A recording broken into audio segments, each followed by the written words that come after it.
But let's stick with the NBA, Rob. And Draymond Green, who we know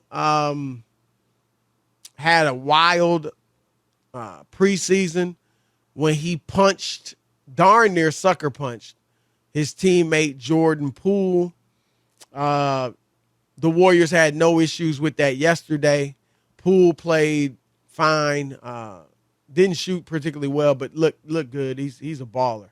12 points off the bench in their victory over the Lakers.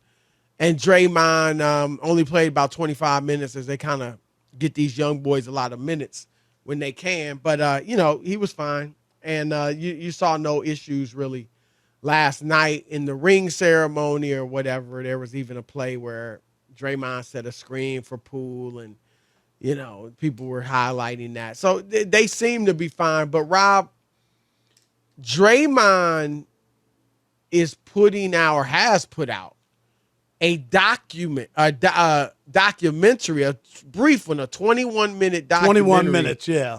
Yeah, that ran last night on TNT before the games.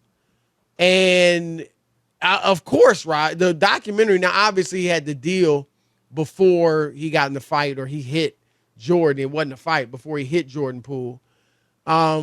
Right. But about when 5 two people minutes are of it. Yeah. And I mean, obviously if you were going to still do the documentary, you had to include the fight. And so 5 of the 21 minutes were spent on the fight. Rob G, you want to expound a little bit, kind of summarize the doc? Yeah, so I mean, a lot of the doc was on the lead up to opening night, their preseason games in Japan and media day and training camp. And obviously, you mentioned it, Chris, a big chunk of it was on the fight. And you'd have to watch it to really get the full context because it makes Draymond look like a tragic hero almost. I mean, the narrator's got the really ominous music. And they're like, it's 3 days post-exile for Draymond Green. It's like, bro, you got suspended. You got suspended. Well, he didn't get suspended, but he walked. Yeah. He left the team. And we'll just play a little clip of it. Here's Draymond Green discussing the incident and the fallout. Because recall on when he met with the media, Draymond said he watched the clip 15 times and he was hoping to move past it. Listen to what he says in the documentary. Once I woke up to the video,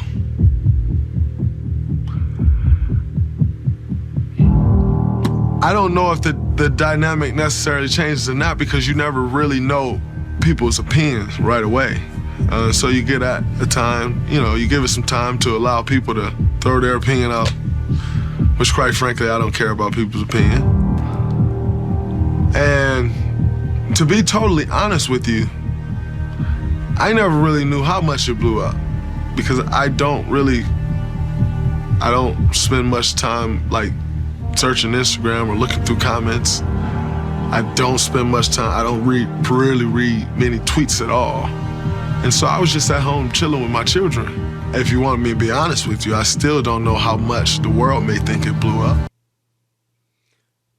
I first of all, have a hard time believing he doesn't know how much it blew up. I get that he's not on social media like that, but you don't have to be on social media to know that it was a firestorm around you punching out a teammate.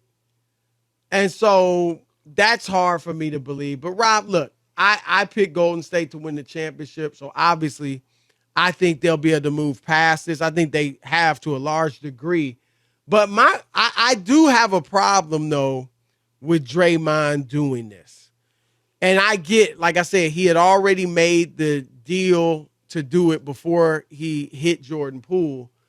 But honestly, Rob, I thought he should have pulled out. I thought he should have said, look, it's not good for the team. I don't think this will derail him, but I think it doesn't look good for Draymond. I think it could impact the way people view him because it comes off as selfish. It comes off like you are almost using this incident for your own benefit. And he said in the press conference that he wanted to move past it, but here you are doing a documentary that drums it all up again. Chris. And Jordan Poole seems to be able to move on and keep it professional. But in his heart of hearts, you got to be kind of wondering, like, dude, why are you dealing with this stuff again? Bringing it up. Like, I thought we were moving past this. So I just don't think it's a good look at all. And I think it's a bad decision by Draymond to do this. And Chris, I think you're spot on. And here's my issue. Here's why I think Draymond will finally disrupt this team or derail them, whatever term you want to use, is because, Chris, here was your golden opportunity to show people that you were going to do something different. You just said it. Why are you reopening a wound and pouring salt in it? And then, again, your outside interests are bigger than the team's. He did it during the finals. They got away with it because they won. He didn't play great. Right. What? Why? Can you be a basketball player? All that stuff, Chris, is going to be available for you. Why now? If I'm Steph Curry and I'm some of these other guys, I'm like, really? Chris, you just said it. Why are you doing this again? We just went through this. Poole is supposed to feel good about this. Right. I just don't. Like he's totally tone deaf, Chris. He doesn't have a feel for the room.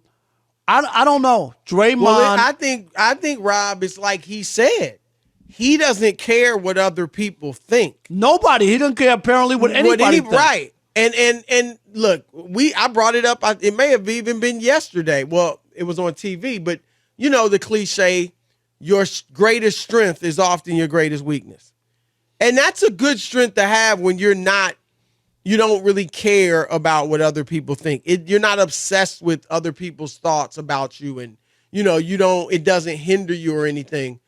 But Rob, there is a fine line between not being obsessed with people's thoughts or not letting that paralyze you and just being oblivious to what people think. Like, we all need to think, right? None of us lives in a vacuum. You don't live in a world by yourself where you can totally discount what other people think, Chris, and their feelings.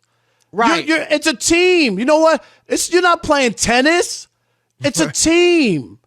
And it does matter. Steph Curry's getting older. Do you know what I mean? If you're that organization, and then what are you doing here to pull as far as going forward? It just, none of it makes any sense. You should be contrite. I'm not saying you need to change everything, but Chris, there's a healing process. Yes. Let it heal. Yes. He's pulled the scab off. Let it heal. You made a mistake. You're lucky that Poole is okay with it and was willing to forgive you and move past it. Don't rub it in his face. He took the scab off and put the sore in his face. That's what he did. You're absolutely right, Rob. You are absolutely right. And I got to be honest. And look, I don't know what's going on in the organization as far as, their leaders, Bob Myers, the GM, Steve Kerr, Stephen Clay, the leaders of the team. But Rob, I know they talked with Draymond about the incident, but how'd you talk with him? Did you just talk? Did you just hear him out? Did you just say, Dre, come on, man, you can't be doing it? Or somebody, Rob, there comes a time where you got to be like, look, man, you can't do this. Now, I don't know if they knew. I hope they knew about this. I doubt it, But then Chris. if they did know about it, I would hope they would have been like, Draymond, don't do it. Do not put this out, man. We get you're in the media. We get you do your podcast. That's fine. You're gonna have a career. This is going to have an effect on the team. Let it go, Jordan. You said it, Rob. Jordan's forgiving you. Yep. Jordan's being professional. He's moving on. Same with the rest of the team. Don't you take the scab off. Why are you taking the scab off when there's some healing going on? You just can't be that way and that callous, Chris, about other people and their feelings and what to regurgitate that. Right. And that's the season just started. We got to relive it again. Just went through it. That's what I mean too. Everybody. Draymond's been volatile. There's no doubt about it. But still, everybody has liked him for the most part, right? Barkley was volatile when he played, Charles Barkley, but everybody liked him, his personality. But this is the type of thing, Rob, that can make people think, man, dude is just selfish. Like, this can make people look at you differently. Chris, that's what I said, where he might have that media career, and I'm not saying like everything's going out the window, but then you start to look at him a little sideways and goes, is he really an okay guy? I mean, like he don't come off that way. And that gives people a reason not to like you. Yeah. And, and it's not even about the team not being able to get past it, although it's real that you've reopened the wound now. And now the healing's got to restart maybe, or at least goes backwards a little bit. But it's just about the right thing to do. This was clearly not the right thing to do. And it's just a bad look all the way around for Draymond Green to do this. Let's kick it off with Mario in Wichita, Kansas. You're on The Odd Couple, Fox Sports Radio. What up, Mario? What's up, fellas? What's happening? How you? What's up? All right, here we go. I'm going to try and make this quick. It really seems to me that Draymond is personifying the old adage. People show you who they are after they get their money. Man, here in Wichita, Kansas, had someone hit me like that on video, because we all know Draymond snuck that man, I couldn't go back to my neighborhood. In my neighborhood, I would have had to get Draymond. Now, check this out. I'm not promoting violence. But you're not alone. There were players who said, even Greg Jennings said, Chris, that didn't he say that Draymond would never feel comfortable, right? Would never feel comfortable. Yep. Yeah. Man, I'm just telling you guys from Wichita, Kansas, there's no way he and I could ever be anywhere around each other. Now, it's one thing. I think it's a little bit ironic. I know that Poole was up for his contract again, but man, look, just so happens, we gonna go ahead and get your deal done. That young man got his money.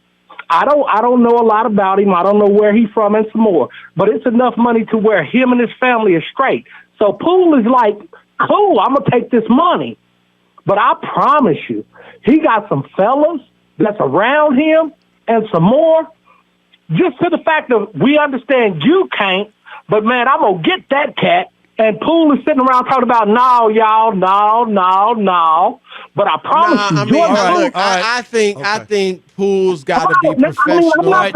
This Thanks, Mario. Ain't the Thank neighborhood, though. Right. This is a professional work environment. And Poole's not going to put himself in jeopardy. Come on. And he's not going to get his friends to beat up Draymond at some point or break his leg. I mean, it's just not going to happen. Dre in Michigan, you're on The Odd Couple, Fox Sports Radio. Yeah, break his leg. Right. Exactly. Right. What's up, Dre? Dre. Yeah, I'm here. Yeah, go ahead. Yeah, no, like I was telling Rob, man, I think y'all classifying this wrong. It's not even a scab yet. He basically stabbed that man. Now you're pouring lemon juice on it. You can't do that, dude. You haven't even begun to heal. You know what I'm saying? You know, and now you're going to try to profit off of it? Man, that's like cheating on your wife and then writing a book, How to Get Away with Cheating. You think she's going to be cool with that? No. Right. No, I mean. Good analogy. Yeah. Yeah. You know, Dre, you're right. It's totally wrong, dude. You don't do nothing like that, man. I think what it is, Draymond is starting to realize, and a lot of these cats are starting to understand that this game forgets more people than it remembers. And Draymond will be forgotten. In 20, 30 years, nobody's going to be speaking about Draymond. He won't be forgotten. I mean, 20, 30 years, because he's not like that caliber of player. Yeah, but he was a He's going to be a Hall of Famer. 4 championships. He's going to probably be a Hall of Famer, unless stuff like this derails him. So, right, Chris, this and could derail him. He could have a career in TV after, unless he does something to derail that.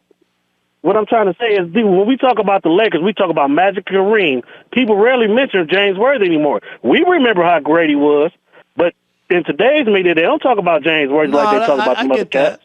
I get that. That's fair. But I don't think Draymond's thinking about that. But I think Draymond, Rob, may be feeling like understanding his time with the Warriors is coming to an end. Maybe whether it's after this season, after next season, the young boys are coming up and they're, valuable to the team. They're obviously getting contracts. They're getting contracts, and he hasn't gotten one. Like you, and he's not going to get it. Right. He ain't getting it. I mean, they could have easily said, Draymond, you're with us for till the end of this run and signed him, Chris. They could have done that, and they didn't do it. I mean, they had it out in that they didn't sign Steph with 2 years left on his deal, so obviously you're not going to sign anybody.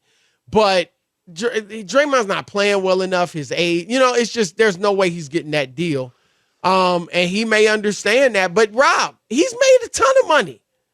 This should not be upsetting him. Come on, man. And you might get money elsewhere. And you're doing all this, right, to set yourself up with a media deal. Yeah, but you don't want to blow it. Right. Josh in Arizona, you're on the Odd Couple, Fox Sports Radio. What up, Josh? Hey, guys. Love the show. Yeah, I feel like Draymond, this is a desperate attempt for attention. I can't stand it. It's ridiculous. And I feel like the Warriors are petrified of Draymond. Like they aren't doing anything. Like they've never checked him. You're right. Hey, Josh, if there was a never time to check a guy, this is the time. Yep. Absolutely. They need to cut him. Well, they ain't doing that. I wouldn't cut him. But they need to check him. They should have. Look, Rob, we said they should have suspended him. Yep. But they didn't. They wanted him at the ring ceremony, so that's why they didn't suspend him. And then he goes and does the video, the documentary. Right. Lamont in California, you're on the Odd Couple, Fox Sports Radio. What up, Lamont? Hey, what's up, Chris and Rob? How you guys doing, man? Doing Good. great. How are you?